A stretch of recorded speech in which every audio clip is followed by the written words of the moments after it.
What I hope to discuss today is really basically three issues: temperature, team, and time. And I think you'll see where these are interrelated. Let me start first by talking about the temperature. And what I mean by that is you've got an opportunity as a leader within your organization, within your school, within your parish, to identify how the institution is doing through the voices of people that you know that are close to you.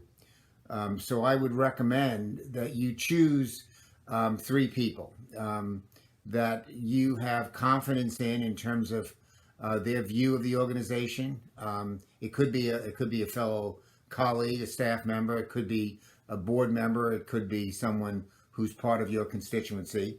And I would basically talk to them about three different elements.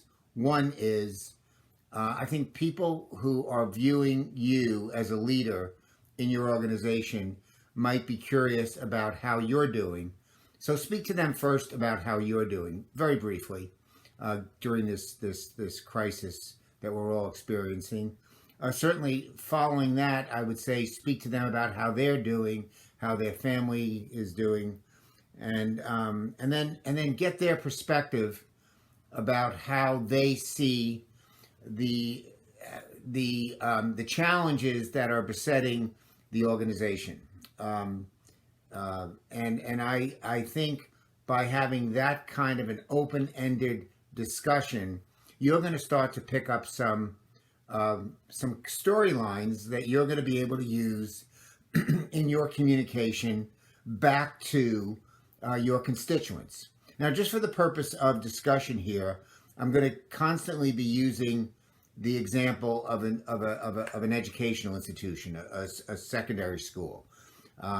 So I'll use as different groups or different audiences students. Another would be alumni. Another would be parents, and then people that support you that are outside of those three groups.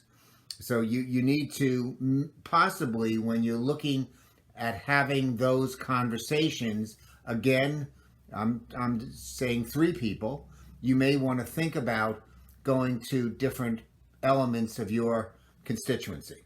And I believe as a result of those three conversations, you will develop some direction for your communication. The second thing I want to talk about is the team.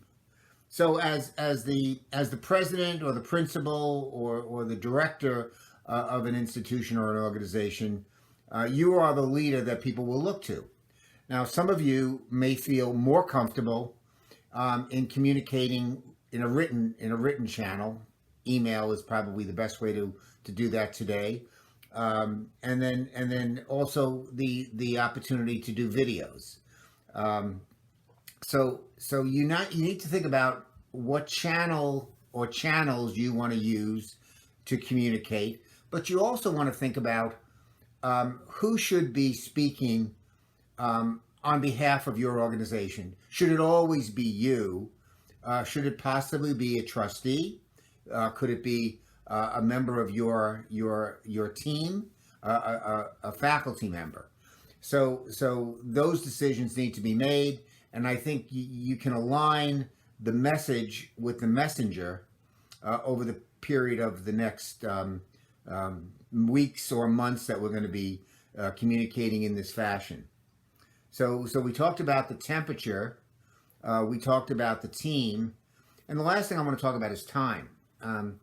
When I first started thinking about this, it was the end of March, the beginning of April, and I thought about April as the month where we have 720 hours, and of those 720 hours, we may think about 8 hours that you want to dedicate to reaching out to your constituents and communicating with them. So that would be two a week. I think that there is value in having different individuals speak to the constituents. We talked about team before. And I also think at least 2 videos a week could be appropriate. That's not saying that that's the only means of communication. I certainly think there's an opportunity for electronic communication, email, etc., using LinkedIn, using Facebook, and obviously Facebook and LinkedIn could be tied into different channels like video. So I think coming out of the temperature that we spoke about, and getting a real sense about what are persons that you speak to, what are their concerns, what are the things that they think are going well. I speak sometimes about using humor, and during these troubling times, I think the only humor that would be appropriate could serve as a distraction, but the only humor that would be appropriate would be actual real events that have occurred that are in fact uplifting and in some cases humorous.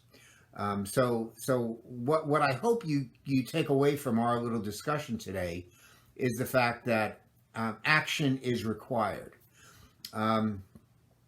They talk about leadership, and there are now schools that devote nothing but a study of leaders, historical leaders, current leaders.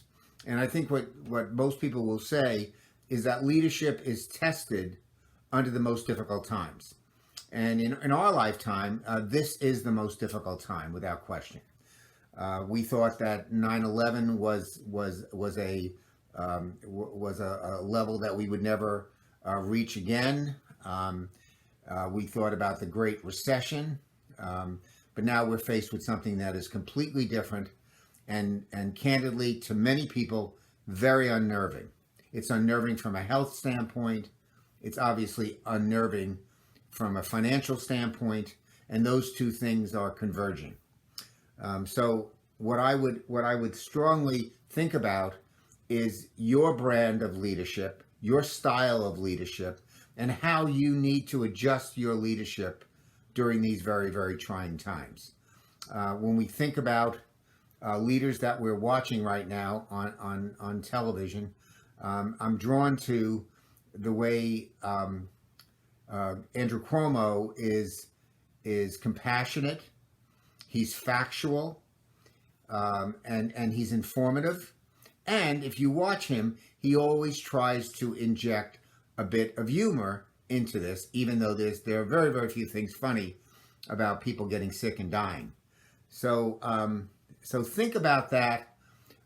Hopefully some of these thoughts that I'm sharing with you today can be helpful. But the most important thing I'll leave you with is doing something. Again, getting back to time, we have 720 hours this month. And we may be having this same conversation in early May. Who's to know? But do something and put together a plan of communication that, again, is multi-channeled, using different members of your team, and making sure you have an accurate temperature of the health and well-being of your institution. Thank you very much. Hi again. I took a little break, and I was called into the other room to watch Andrew Cuomo give his daily report. And as I was listening to the governor speak, I realized that one of the things I didn't talk about in the previous video, which I just want to touch on very briefly, is philanthropy, is donations, is giving, is stewardship. As some of you may know, who have met me or have read some of the things that I've written over the years, that I've been involved in philanthropy for almost 50 years. Ruotolo Associates is 40 years old, and so that's been our life's work. And I will tell you that people are very good. Your constituents care deeply about your institution. They care about you. They care about the people that work there. They care about the people that are being served there. So I would encourage you, as you feel appropriate, to speak to your family about the needs of your institution. tell them what your needs are. Be compassionate about the reality of the day, the fact that many people are suffering economically. Not everyone, but many people are. And the reality is the fact that in every kind of significant fundraising activity or event, there is that 90-10, 95-5 scenario. So if you know the people that have the greatest capacity to help, you need to communicate with them in a special way, in a pointed way, and make sure they really do understand how important they are to you today and tomorrow. So just kind of incorporate that thought into the other things I talked to you about a little earlier, namely temperature, team, and time. And allowing philanthropy to be a fourth element can be very, very helpful to your organization in the future. Thank you.